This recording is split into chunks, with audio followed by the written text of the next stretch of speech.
This is The Uprising, the podcast of LibertyNation.com. Tim and Scott with you this week. And Scott, so much material, so little time, as is usually the case. But I want to start out with a soundbite from the inestimable Reverend Al Sharpton. But I'm not going to include just the part that got all the publicity this week, because we uncovered a troubling pattern of behavior by President Trump last week.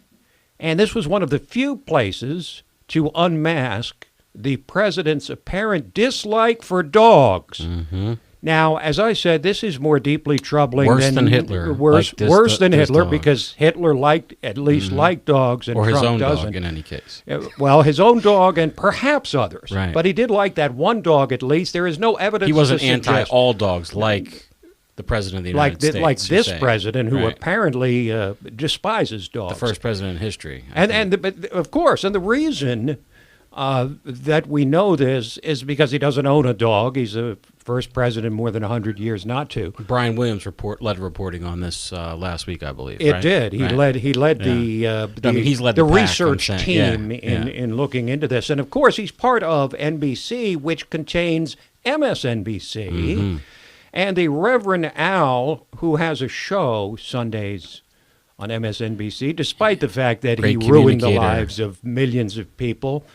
Well, I'm not going to say millions. At least, how many people in the Tawana Brawley thing? But the guy still has credibility. Whoa, wait a second. Not just Tawana Brawley. Freddie's Fashion Mart, Yusuf, whatever that guy was, Yankel Rosenbaum. I mean, we could go through the list, right? I mean, it's a long list. Yeah. But the Reverend Sharpton does make a very significant and deeply important point as he leads up to the famous part of his soundbite this week. And this is about how the president picks on people by using dog analogies. Listening to this, Scott, see if you find this as deeply troubling as I do. Steve Bannon was, quote, dumped like a dog.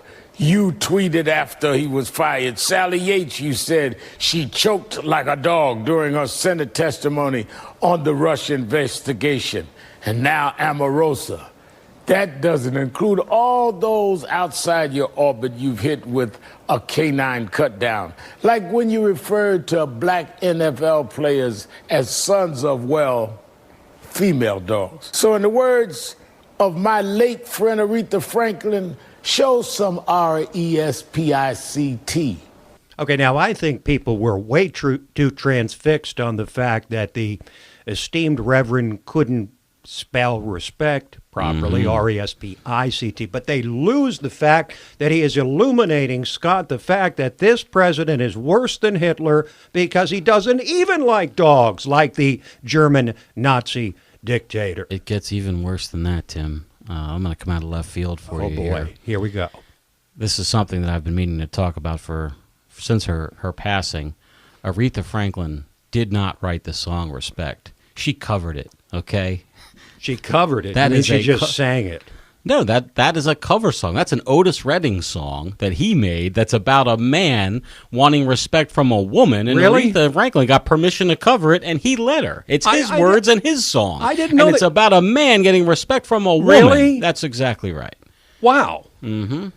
Let it not be said that we do not uncover new information on this incredibly informative and entertaining podcast. Maybe new for the listener, Tim, not new for those of us who consider Motown to be America's soundtrack. It is. All right? It is for me, too.